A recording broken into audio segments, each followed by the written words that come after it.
Ladies and gentlemen, good afternoon. My name is Matthew Hardman. I'm the CTO for the One Commercial Partner team in Microsoft Asia Pacific. We're currently here in lockdown in Singapore, trying to really get ahead of the COVID situation. And so, while you're actually in lockdown, there's a couple of things I guess you can do to pass the time.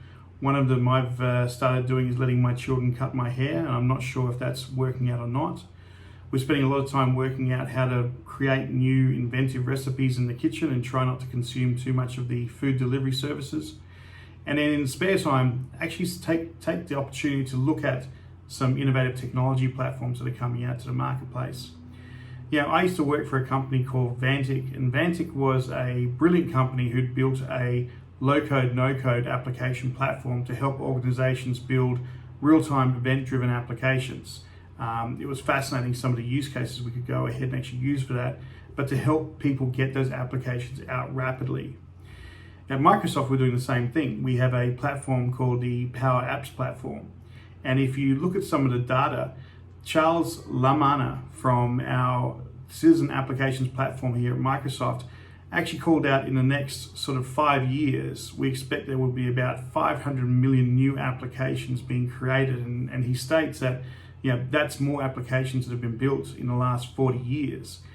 450 million of those applications will more than likely be built with low-code, no-code application platforms. So it's exciting to see how we're enabling that application development to happen. And as I said, we have a platform called PowerApps to go ahead and do that. So what I wanted to do was actually take the time to run you through a demo of how you could quickly go ahead and build a application using PowerApps to do something like a mini corporate YouTube video. So spend the next 15 minutes, enjoy, and we look forward to working with you. Okay, so we're here in the PowerApps environment, and what we want to do is essentially build a mini workplace YouTube application that people in my organization can use. And I want to be able to go ahead and curate the videos that I think are actually interesting and have them in our own sort of branded application. Now, what I can do here is I can choose from 3 different types of applications. The first one is a Canvas app, and this is what we're going to be using for our application. The second one is a model-driven application, and this is really using some of the frameworks from Dynamics 365. This is for much more complicated applications. And then the last one is the portals. And the portals are used basically for you to be able to create rich web applications that you can actually share externally to people from your organization. So the Canvas app and the model-driven app are both applications that run internally, whereas the portal app can actually run externally. Now, the data I actually have is in this Excel spreadsheet, which is sitting inside my OneDrive account for business. And in this spreadsheet, I've got a table which shows things like video title, video description, video topic, URL, the ID of the video, and we'll talk about why we use that later on, and then the source. So this is a basic sort of way we can actually add new videos into our application. So people love to use Excel, right? It's a very easy application environment to work within, and we can use this as a data entry, but the way we want to demonstrate or show the videos is through our application. So I'm going to go through here to our Power Apps, and I'm going to create a Canvas app from blank. So we'll just put in a name. We'll call this APAC demo. And the format I'm going to use is a phone. I want it to sit inside people's phone because they want to watch the videos on their phone. Fair enough. So click Create. And what this is going to do is create for me an application environment to very, very quickly go ahead and actually build my application to run on the phone. So it brings in a couple of different frameworks and connections all automatically for me. And the purpose is to really help you accelerate to build a simplified business application that achieves your desired objectives. So here we are in a development environment. What I'm going to do, rather than start from the blank screen we've got here, I'm going to add a new screen, and it's going to be a list screen. And a list screen gives us a nice way to render all of the items on our list in a single page, right? So you can imagine this running inside your phone. Now, I've got that here. I can actually delete out the old screen We'll delete that, and we'll call this one videos. And the gallery here, this is the gallery, right? So if I click on this, you can see here's the gallery. I'm going to rename this to video list, right? And we rename it because we're going to have to talk to it a little bit later on. So there's a couple of things you can see here. We've got a little title bar here. It's got some controls here for refreshing, sorting, and adding new records. We're just going to ignore those for now. What we'll do is we'll change the title. We'll call this videos, and we'll start binding this to our Excel spreadsheet. So I'm going to click on that list, and I want to select a data source. Now, my Excel spreadsheet's actually sitting inside OneDrive. So I'm going to go here and type in OneDrive and select OneDrive for Business, right? Now, because I've used this as a data source before, I've already got the connection properties here. So I can simply click that. And what it will let me do now is go through and choose an Excel file to connect to. So I'm going to go into my documents, into my projects, into my education app, the data source, and there's my Excel data source. So click on that. And this will go ahead and actually create the connection. And it's asking me which table in the Excel spreadsheet do I want to use. So I'm going to use the video table and click connect. So now I've actually gone ahead and done that. It's going to actually look at that data source and try and work out how to bind the information in my data source to the actual list. And so you can see it's done a couple of things. It's put in some of that data. Now it's not quite the way we want it. So we're going to go ahead here and edit this. And it's organized by alphabetical order. So the sample image, the image 1, which is our little thumbnail, we'll leave that as it is. We'll come back to that. But the subtitle, which is the information underneath the title, I want that to be the video description that was actually in my table. So I go through here and you can see it's called video x0020 underscore description. The x0020 actually represents a space. So if there's a space in your column names, it'll just add that in there. So we'll click video description. You can see it's updated inside my list. And then for the title, no guesses here. I want the title, right? So we can start seeing how this application is starting to come together pretty quickly. Now, for the thumbnails, what I want to do is actually put a thumbnail of the video from YouTube. Now, YouTube has a little trick where you're able to actually refer to the video and give it a HTTP address, and it'll give you back a thumbnail, right? So, you know, if you're listing out different videos and you want a picture of that video there, it actually has a built-in function. It lets you actually refer to that. So what I'm going to do here is go over to Advanced, and as the image data, I don't want sample image, that's what's there already. What I do want to do is actually refer to a HTTP address which pulls in that video code. So remember we talked about the video ID here. We want to use that video ID to go ahead and actually determine the thumbnail that I actually want.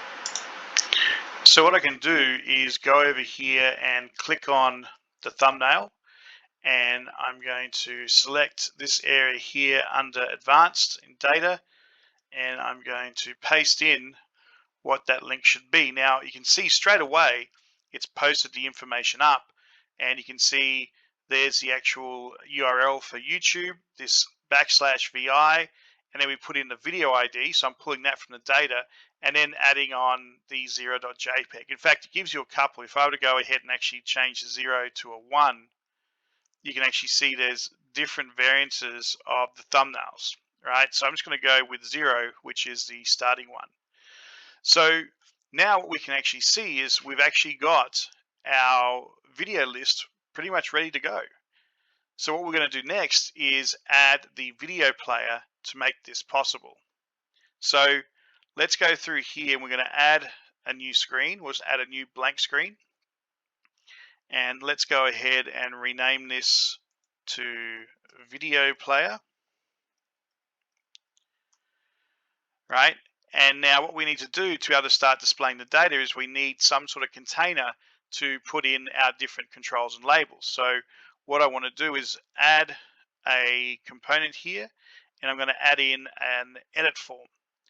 Now, an edit form is basically a container you can actually work with to put your data inside the screen itself. So I'm going to connect to some data, and what we can do is we can go through and create a new connection, but because we're using the video table still, I actually go over here to properties and select that same video table as the data connection. Now I go to the fields and click edit fields, and I'm going to add some fields, and what I want is the video title, the description, and the video URL that I want to go ahead and actually play. So video description, video title, and video URL, and I'm going to click add. And so what this will do, it will go ahead and actually put in those three fields. Now, they're all blank at the moment, and the reason why they're blank is because they have no sort of reference as to what it was I selected previously. So you'll remember that what I did was I renamed that browse gallery to video list.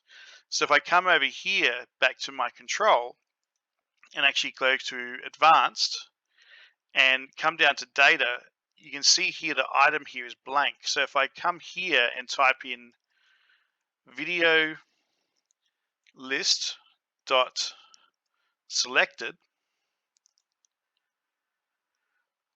you can actually see it populates the first one in the list. So when I actually play the list, or if I go ahead and choose one, it will actually pass the reference and say this is what was selected, so put the data inside that list. Now, these are all set up as editable fields, and I don't want editable fields. I actually want to be able to just display the information itself. So I'm going to come back over here to properties and click on edit fields again. And here you can see I can change the individual control types of those fields. So each one I want is just a view text. So it gives me the way to display the information just like a label. So go through and click that.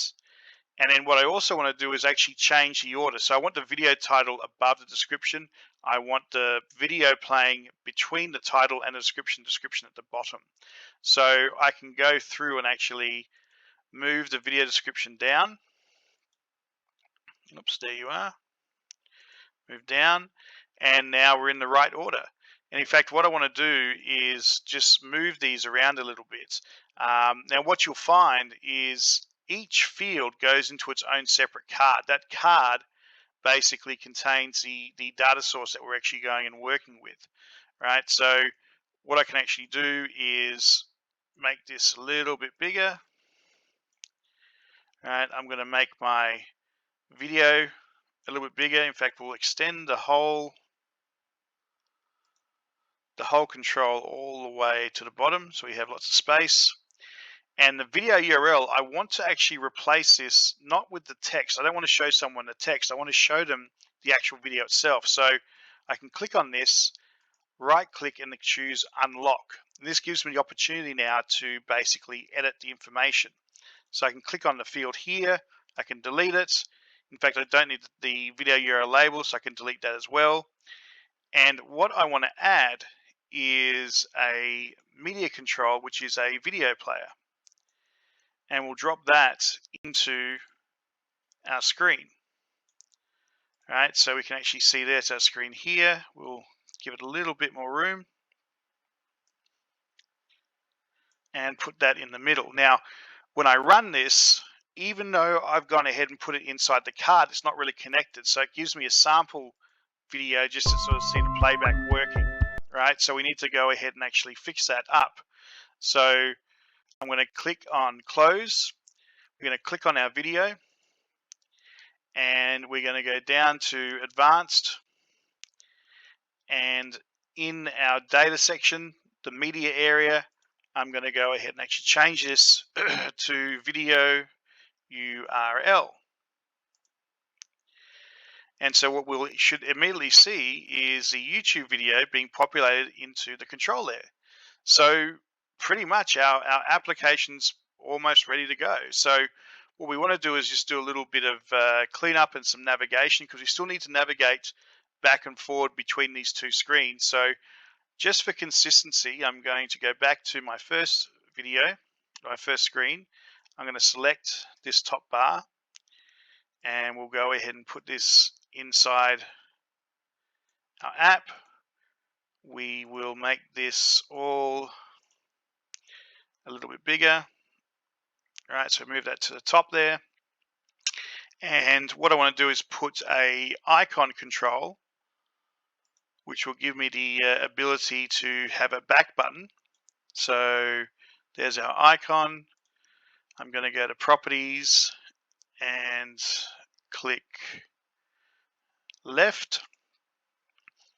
And let's go ahead and make that white. So it's very, very clear to go ahead and actually see. And what I want to do is that when a user clicks on this, it should take them back to the screen. So I click on the actual control, I go to advanced, and under action on select, I'm going to take out false, and we're going to type in the action to navigate. And we want to navigate to the video screen. And the transition we'll just go for a simple fade transition. And that's done. Now if we go back over to our other screen, to videos, and we'll select this icon. We want to go to on select, and we want to go navigate, and we're going to go to our video player. Same thing again, we want our screen transition. And I think we're pretty much good to go. So let's hit play. Here's our list of videos. If I click on here, you can see it takes me to the video player. If I hit play, as Abel would say, you will not believe how it works just as if it would on YouTube. The video plays perfectly. If I come back and let's click on the second one to make sure it goes to the right video. Right, there's our title. There's our YouTube video. Hey friends, do you know just how everything's working great? So in just around about 15 minutes, we've been able to go ahead and create a application which helps us to go ahead and curate videos that we might deem important for our business. And once we've done that, we just need to go through and hit file and save. And I'll click save. And then that application should be ready to go and be able to run on a phone or any sort of other small form factor device. So pretty cool environment, PowerApps. It's a really great way for you to go and take information that may be stored in things like Excel spreadsheets, which undoubtedly people have lots of them, and turn them into applications that people can go ahead and actually view, or if you want, you can actually make them edit the information in the Excel spreadsheets as well. So cool environment, PowerApps. Definitely go ahead and try it. PowerApps.microsoft.com.